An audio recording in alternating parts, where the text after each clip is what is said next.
Hello, everybody. My name is Josh Oakes, and we are live on Facebook right now with an awesome guest talking about how students can put their best foot forward online using social media. You know me, I'm the guy that really teaches your students how to be safe and smart online. Before we get started, I've got something very exciting that's happening this next month. Actually, it's all fall. For the rest of the year, my team at SafeSmartSocial.com has dedicated our whole task to educating as many people as possible. So right now, you might be a school, you might be a parent. We are hosting back to school digital safety nights 14 times this fall. We want to make sure that you are well educated on all of the bad apps, how Snapchat works, how Instagram works, and how to dialogue with your kids so that they are using this device not as a pastime, but with a purpose. And that is really our key. That's the focus of today's goal. It's called Parent University. You're going to hear a little bit about it at the end. I do hope you'll join. There's a 14-day free trial, and then it's $9 a month. And if you stay with us for a few months, I know that you will be one of the most savvy parents online and as well as educators to make sure that we're protecting your kids in the digital world that we all live in. All right, enough about that. I'm so pumped today to have Melissa Davis from GoEnnounce on the video. Melissa, welcome to the video. Thanks for having me. I'm excited to be here. Well, it's great to have you. So, Melissa, you've got 5 tips on how to really keep your kids smart on the web using social media in a positive way to build a portfolio, and that's what your technology does. Talk to us. Tip number 1, schools need to educate and empower students on social media. What do you mean by that? Can you give us a tip? Sure. I think that, there's a trend with schools, or the past has been to avoid social media. They don't want to touch it. They don't want to allow students to use it. And I believe that you can't be scared of social media. You have to teach students how social media is a tool. It's going to be around them the rest of their life. They're also glued to their devices on social media. It's a way they're accessing information. Teach them how social media can be a very powerful tool for branding themselves. And that's exactly what GoEnnounce is. We're a software that's a social media-based portfolio tool. So we allow students to promote themselves, share their unique accomplishments and goals, track everything from science projects to volunteer hours, and then work with schools to really, again, teach students, empowering them on social media, because it's going to be a tool that they're around, the rest of their lives. One of the things I like about your software that you told me yesterday or the day before on the phone is it used to be something that you were encouraging parents to use, but you found that students are more engaged using it at school. They're like, oh, I get to be on social media at school. Yeah. And so is that right? Yeah, it was actually interesting because teachers, sometimes when students were using it, they would invite their teachers to follow them. And then teachers started coming to us and saying, this is great. How do I use this with all my students? I want curriculum. So we worked with, teachers and created curriculum and guidance on how to use the tool to address something called digital citizenship. And now, and kids, it's like they're playing on Facebook or social media in school. And it's a really powerful tool for schools from an assessment point of view. They're using portfolios, but traditional portfolios just live in an LMS and they don't provide any real purpose for the student. And that's what we're doing, is putting the tracking and the data points don't do anything for the child. And this is allowing the child to track what their accomplishments are and serve a real purpose for them. The key takeaway there for everybody watching and for Melissa and I is we think that we approach keeping kids safe online and we know how it's going to work. But I'll tell you what, kids are different than we think. They're always changing. School situations are different than we think, and we have to keep up with them. So I think it's neat that GoEnnounce figured out, well, we need to be in the classroom because kids feel like it's cool in the classroom, which is, that blows my mind that a kid actually thinks it's cool to be on a tool that's helping them. So it's really, how do we get the kids to eat those greens when all they want to eat is the pizza? You figured out how to make the greens cool at school, which I think is neat. Yeah. So that's awesome. Now, your tip number 2 is teach what to do online, not what not to do. Talk to us a little bit about that and why it doesn't work the other way around. Yeah, well, no doesn't work. If you tell a child, anyone, no, they can't have it, you can't eat this, what do you want? You want it, of course. So telling them not to use social media, taking devices away. I know in Kansas, there's a huge, lockdown. They have to put their devices in the locker the whole day at school. They can't access their phone. Well, again, that's not teaching them how to do it properly. We need to, like you said, acknowledge where they are, embrace the fact that they're on social media and teach them how to do it right. And another big tip here is the younger, the better. Don't wait. We have so many high schools who use our tool and curriculum and they say, oh, we wish you started younger. We're playing cleanup. By the time they get to middle school, they've already done too much damage. They've opened half a dozen social media accounts and they don't even realize what their digital footprint is. So the younger, the better. You know, we just launched an elementary version of the tool. Great. Teaching students as young as third grade how to brand themselves and what's an appropriate profile photo. If you know, even if you're private on places like Instagram and Twitter, someone can still Google you and find your profile photo. Teach them again as young as third grade that this is a powerful tool. You know, it's a self-branding tool. They're going to be around the rest of their lives.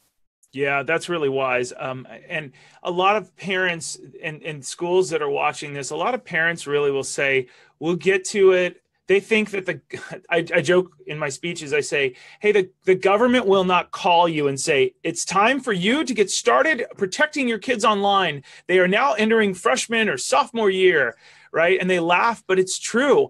Elementary school is never too early to start talking about colleges, careers, because when you start talking about a purpose instead of a pastime, the kids will use Snapchat differently. In fact, in our speeches, we don't even talk about Snapchat. We talk about their Google presence, and it changes what they're doing to get to that positive Google presence. We teach them how to get fired, and then they realize this is the tool. So I love what you're doing. I think it's great. Forgive me for my enthusiasm, but it is from the right place. Okay, now your tip number 3, Melissa, is teach students the importance of building a positive online presence, which is key for college and career readiness. Talk to us a little about a couple of tips that you found that in the classroom and with parents are working on that realm.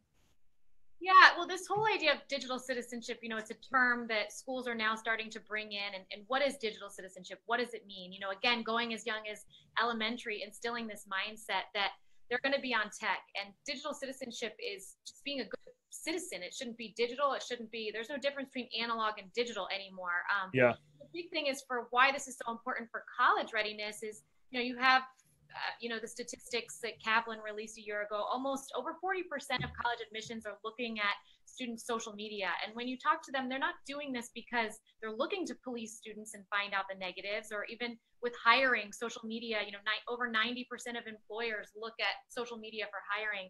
They're doing this because they have their own problems with retention and they want affirmation that this child or this applicant is who they say they are. And instead you have, you know, negative issues where they're not getting accepted, admissions being revoked. Just look at the recent Harvard issue with, wasn't even public social profiles. It was because of things circulating in Facebook messages. And these kids don't understand. And, you know, again, digital citizenship, it's new for everybody. It's new for parents, which is why what you guys are doing with parents is so important. It's new for teachers. So, you know, we're trying to help schools embrace this and navigate it properly.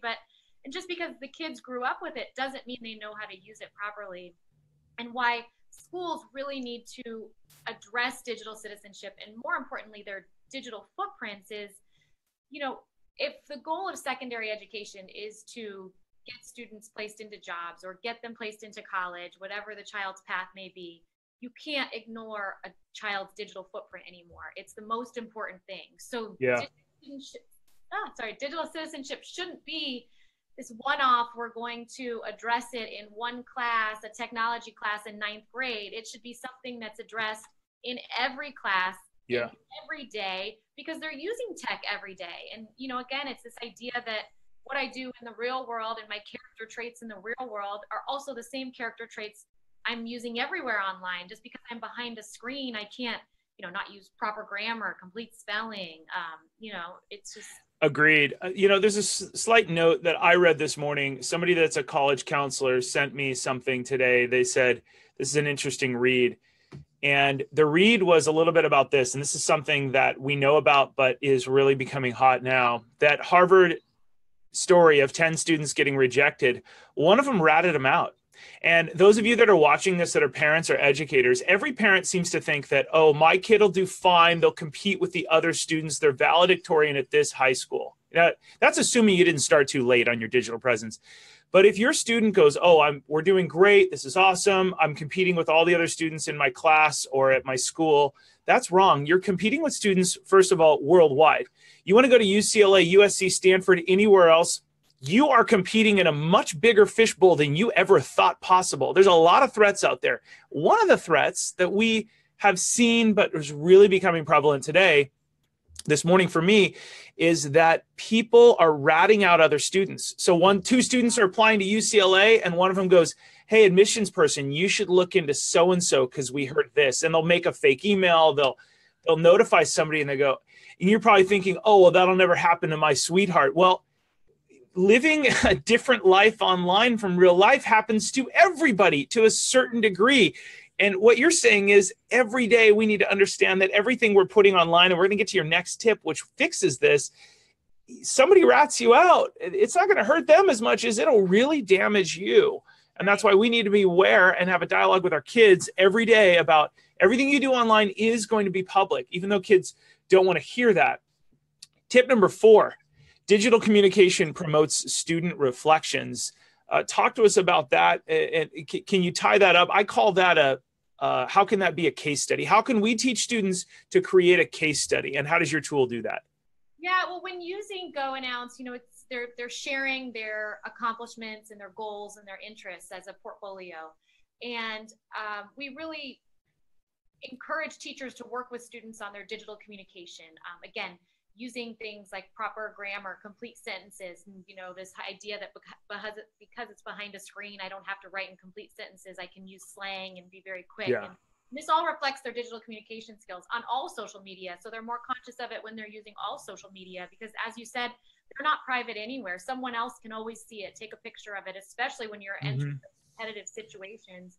And with the portfolios, we require them to write something with everything they post. So if I'm sharing my science project, it's not just here's a photo of my science project. It's how am I able to communicate in words what I've learned, this aspect of student reflections. Student reflections help students analyze their learning experience so that they can reveal and understand outcomes they might otherwise have missed. Oh, I got a 98% on my test because I memorized all the words or phrases and got it right on my test. But then can I go communicate what I learned from that content to someone else? It's a takeaway. So that element of reflection we require with use of the portfolio, and it's really teaching positive digital communication skills that are they're gonna use everywhere. Yeah, I love the idea of, because back in the day when many of us used to work in corporate marketing, it was, hey, how do we tell a case study? How do we tell the client? And your kids are pitching their little business. Their business is them. Hire me. I want to tell you a story from start to finish. We need to, in my opinion, and the opinion of many of the people we work with, kids are little adults. What is that story? What is the outcome? What does that story tell other people that you want to hire you or get you into that dream club or that dream internship, whatever that is? Stop saying, oh, look how great I am here, and start saying, thank you to this organization for giving me the opportunity to do this. It's such a great day. We helped this many people, right? It doesn't make you any less cool to talk like that online. If you think that your friends are going to go, oh, that's lame, then maybe we need to look at your friends a little bit, because there are so many cool people in college. There are so many cool people when you're working at these big firms, these little firms, doing these startups, getting venture cap, whatever that is. There's so much of a bigger world out there. Case studies are so important right now. Yeah. It doesn't matter if you build a little baby computer called a Raspberry Pi and figure out how to program it to turn it into video games. That story is way cooler than you just playing video games, right? And that's what employers want. I always tell students, look at what employers want. Colleges are going to follow that, because colleges want you to be employer friendly. They want you to get a great job because it makes them look great, right? Okay, tip number 5. Encourage positive student voices online. It's your best community engagement tool. Talk to us about that. Yeah, well, all social media, including GoEnnounce, gives students a voice. I think that a lot of schools, one of their biggest problem is community engagement. That people in the community, parents don't know what's happening at their school. That's why parents transfer. So community engagement and knowing what's happening at your school can be a huge retention factor for schools, especially the public school systems. And schools struggle with community engagement. Well, you know what? Your students and what they're accomplishing every day are going to be your biggest advocate. And they're not going home and telling their parents what they did at school. So using a tool like GoEnnounce, where, again, the kids think it's fun because, hey, my teacher's letting me use almost Facebook at school. I get to, post and collaborate with other students and share what I'm doing and post It feels, just like every other social media tool as they're building a portfolio. Well, we allow parents, and when they're at the secondary level, they can invite other mentors, aunts, uncles. So whether it's GoEnnounce or any type of social media, encourage your kids to be sharing what they're doing. And again, working with them on their reflection skills and their voice, because they're going to be your biggest advocate for all of the cool things that the kids at your schools are accomplishing. Just to hit on it, because I'm tactical and practical, the biggest key takeaway here, in my opinion, is encourage positive stuff. Yeah. Whatever your kids are putting online, and these are two key, I'm not trying to take over here, but two key takeaways we tell every student to make sure. If you want to make fun of yourself and be self-deprecating, that's fine. But positive and full of gratitude, we tell, hey, thanks for this. Had a great day doing this. You could talk about the negatives, but I like how you said be positive. Yeah. That's really, really awesome, because students have a voice. You should be online. If you're not online and you're applying to colleges are going to wonder, are you hiding? What's going on? Did you change your username? They're going to want to look more, or they're going to take your resume, your application, they're going to put it in the maybe bin. How many times do you think they go back to the maybe bin? They don't, because they have so many applications for a dream school. They're like, oh man, okay, we got 1,000 applications for this USC, UCLA impacted major. We have no shortage of great people all over the world, and we want to be diverse. They're not going to accept 2 people from your school for the most part. If it's a dream school, they're going to want to accept a diverse amount. So that's why yours is going to need to be something that's well thought through. All right, I'm pumped up, Melissa. This is a lot of fun. Give us one more. What's a blunder that you tell people all the time? Maybe a blunder that schools make, or maybe it's a misunderstanding about the web. What is a misunderstanding, a blunder that you would love to communicate that you're telling people all the time about kids' digital presence?